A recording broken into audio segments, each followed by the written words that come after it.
The Memorial Day holiday was a boon for the lodging industry as pent-up leisure demand came roaring back, even setting occupancy or revenue per available room records for the weekend for some major hotel companies. Best Western Hotel Group, which includes the Best Western brand, during Memorial Day weekend had an all-time high in RevPAR, said BWH President and CEO David Kong on Monday during a panel at the International Hospitality Conference webinar. Hilton Worldwide CEO Christopher Nassetta told CNBC that occupancy levels reached nearly 93% throughout the U.S. for May 29. "We will have the best leisure summer we've ever had in the history of this business. Business transient and group will take a bit longer to come back, but we do have real reasons for optimism. China has already seen business transient and group travel back, but they opened up sooner. When we look during the week in business transient, and it's starting to happen on the group side, underneath is the same pent-up demand released in leisure that will get released to other segments." Chris Nassetta said during the webinar. "We think why everyone is positive is that they recognize that 2019 was a record year for the hotel industry in terms of growth and consumer travel, and those fundamentals are going to come back. They haven't evaporated overnight on a permanent basis, they are just challenged by what we are going through as an industry today. This industry will come back. It's an industry that outperforms GDP typically," said IHG Hotels and Resorts CEO Keith Barr.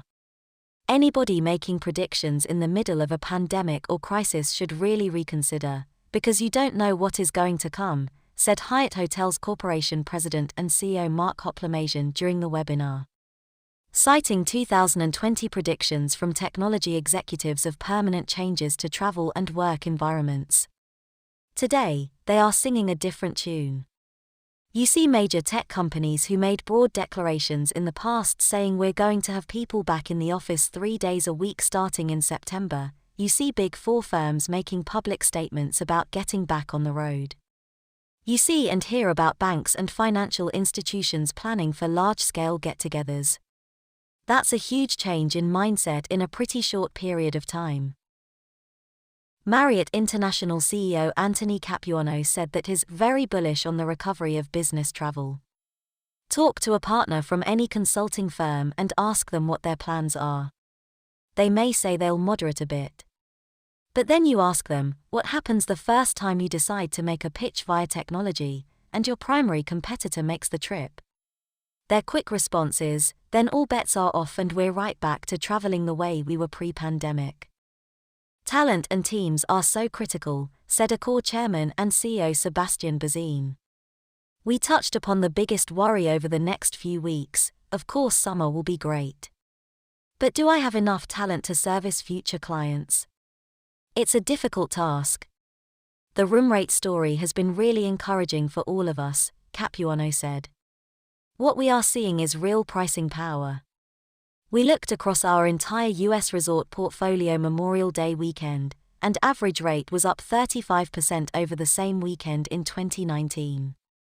We're seeing really strong growth in trends in average daily rate. I think this will be sustainable," he said. "We sold the highest rate ever achieved over Memorial Day weekend for the U.S. hotels. People are feeling much more comfortable raising rates. Part of it is driven by necessity. You have labor costs going up, all the other costs going up, you have to find a way to offset it. I think increased pricing will be something to expect in the future, because the reality is we will have big inflation for years to come."